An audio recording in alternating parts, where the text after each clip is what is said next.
How do we become more inclusive of diversity in the society? For instance, the northeast of India, if you see, it's completely ignored. It's a fragment, it's been pushed out of this country. I mean, a lot of people, they don't even know what the 7 states of Northeast are, or how the people are, or what their identity is. So how can we, as the youth, or all of us, change this? How do we become more inclusive? Because if you see, ignorance eventually leads to intolerance and communal problems and violence. So how do we become more inclusive of diversity today? Can I tell you a joke? Are you okay? Can I? Some of you because some of you are looking so serious, I'm seeking permission. Joshua Goldberg was a Vietnam veteran in America, in New York City. One day, he ordered for pizza and a Chinese boy came to deliver the pizza. He took the pizza, paid him the money and punched him in the face. So the boy fell down backwards. Then he got up with a bloody nose and he said, "Why did you do that?" He said, "That's for Vietnam." He said, "I am not Vietnamese, I'm Chinese." So Joshua Goldberg said, "Chinese, Vietnamese, Japanese, they're all same to me."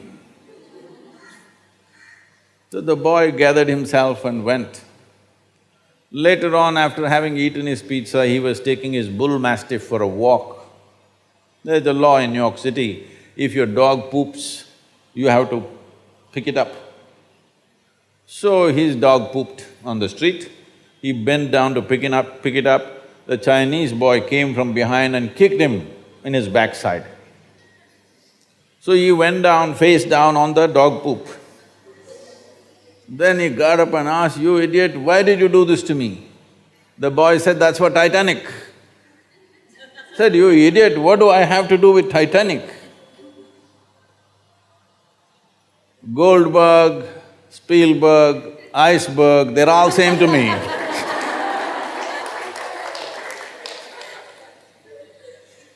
So, every difference that we have, you and me look different, we are not able to enjoy the difference. We make every difference into a discriminatory process. Unfortunately, this has become the way of the world.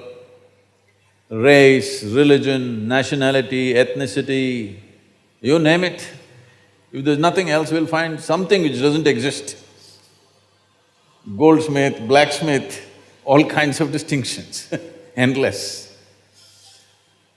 What is the solution? See, when we sit here, this is my body, that's your body.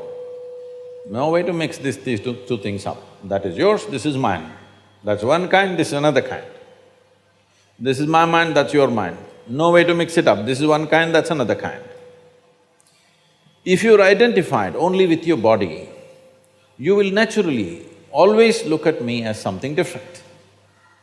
If you're identified with your thought process, you'll always see me as something very different. But there is no such thing as my life and your life.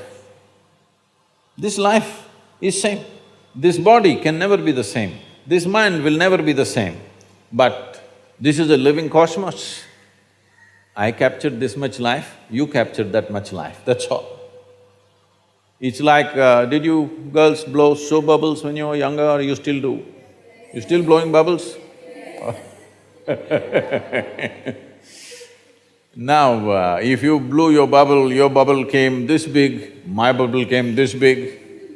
Oh, big bubble, small bubble, but poop, it went. Now we are not saying this is my air, this is your air, isn't it? Yes or no? Fundamental life process, the identity with fundamental life process has not happened. We've gotten identified with the surface. The moment you identified with your body, you're a female, I'm a male. Gender is acting like two separate species in the world right now. Yes? Gender, badly people need each other, In spite of that, they're acting like they're separate species. Every small thing that is said, boom, it blows up because we are too much identified either with our body or with our thought process, our beliefs, ideologies. What we need is a deeper identity. Can I take a couple of minutes? In yoga, we look at human mind as 16 parts. We can make this into 4 categories. These 4 dimensions of mind are referred to as buddhi, ahankara, manas and chitta. Buddhi means the intellect. Your intellect, do you want it sharp or dull? You must choose right now, I'm going to bless you. Sharp. So it's a cutting instrument. It's like a knife. Knife should be used for certain things only. If you use knife to do everything, then none of you girls are like this, I'm just looking for one of you. If you suppose use a knife to stitch a cloth, it'll be in tatters. Sometimes I'm wondering these days, your denims, maybe you're using a knife to stitch. And not you, you're good.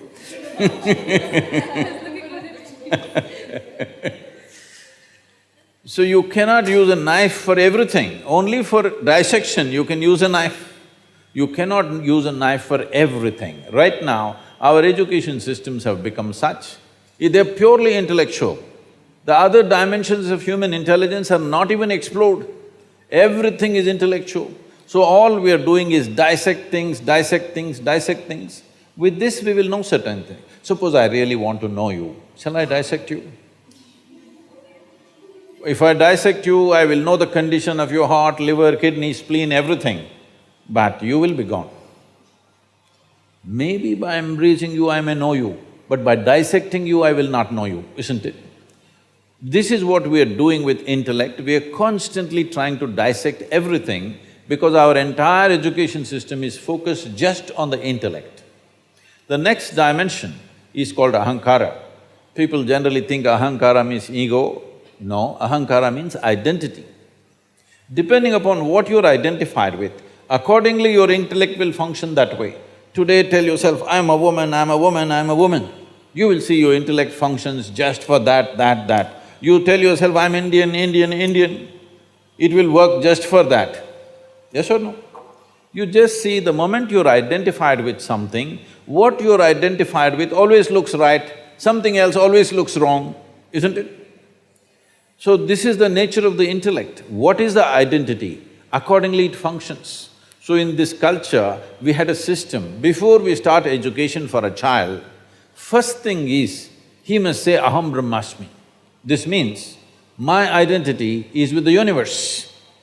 You must establish a larger identity before you empower somebody with education, because education is empowerment. If you empower somebody with narrow identity, they will do something else. See, right now, what is science and technology doing? The cutting-edge science is all going to military use, isn't it? The most horrible things that have been done on the planet have been empowered by science and technology, unfortunately. The greatest gifts that we have turned against us simply because of our small identity. I am India or I am Pakistan, I am this or that, endlessly it is going on. It is just a narrow identity which makes a human being absolutely dangerous. You can call it crime, you can call it evil, you can call it genocide. Essentially, it's limited identity, isn't it? So one fundamental thing that we need to do in our education systems is that everybody has a limitless identity. Identify at least with the world, if not with the universe. If you cannot conceptualize a universe, at least your identity is global. Now the next dimension of the mind is called as manas. If you want to continue that knife ideology or analogy, knife is there, ahankara is the hand that holds it. It is the hand that holds the knife which determines whether this knife is going to save a life or take a life, isn't it so? It is not the knife which is dangerous. Every day knife is saving more lives than taking lives, isn't it so? Knives are saving lives, but in the wrong hand, it will take a life. So the hand has to be tempered, the hand has to be studied. Nothing wrong with the knife, the sharper it is, the better it is. Knife should be sharp or no? Knife should be as sharp as possible. It is the hand that holds it which makes the difference. Now this hand is connected to what is called as manas, which is a silo of memory. See, right now, you call this my body, but this is just a silo of memory. There is evolutionary memory, there is genetic memory, there is karmic memory, there's articulate and inarticulate levels of memory, conscious and unconscious levels of memory. Like this, there are many dimensions of memory. Do you remember how your great-grandmother 10 generations ago looked like? No, but her nose is sitting on your face right now. Satakshi, I got the name right for you? Yes. See? Her nose is sitting on your face or no? Definitely. Your skin remembers the skin tone of your forefathers 1,000,000 years ago, yes or no? So this is memory. What you call as my body is 1,000,000,000,000 times more memory than what you ever can carry in your mind. So this memory is important, and how it transmits itself into the intellect depends on the identity. How you identified, accordingly this memory will play. If you identified with a limited identity, then this memory will become against everybody else. If your identity is a larger identity, then this memory functions for everybody's well-being. So the fundamental thing is, your identification has to evolve. How does your identity evolve? The fourth dimension of intelligence is referred to as chitta. Chitta means an intelligence without an iota of memory. When we say memory, memory is a certain boundary. See, I remember these three are my friends, they're in my boundary. These people I don't remember, they're out of my boundary, isn't it so? Hello? Who is my friend, who is not my friend, who I love, who I hate, is just a question of memory, isn't it? Who is my brother, who is my sister, who is my father, who is my mother, is it just a question of memory? Memory in your mind and your genetic memory, isn't it so? It's all this memory functioning. So there is an intelligence which is beyond memory, which doesn't have an iota of memory. Where there is no memory, there is no boundary, it's a boundless intelligence. This is a living cosmos which is intelligent. It is a living intelligence of its own. Now, this dimension of intelligence also exists within us. The moment you touch this dimension of intelligence, all your limited identities will collapse. And in the yogic culture, in a very mischievous way, it is said, you must understand this in the right context, because you're looking serious, it scares me, huh? Hello? Do something to show me you're not so serious people. Because, see, suppose somebody comes and tells you, my grandmother is serious, how do you understand? She's on the way out. That's what it means if you're serious. So in the yogic culture it is said, if you touch your chitta, if you touch an intelligence beyond memory, they say, God will become your slave. Whatever you wish, it just happens for you, because you're not stuck in the framework of memory anymore, your intelligence. So, if we want an unprejudiced world, genuinely unprejudiced world, because today people who call themselves, people who seem to be fighting all the time for somebody, they are highly prejudiced too, in a different way, in a reverse way. This is not going to help.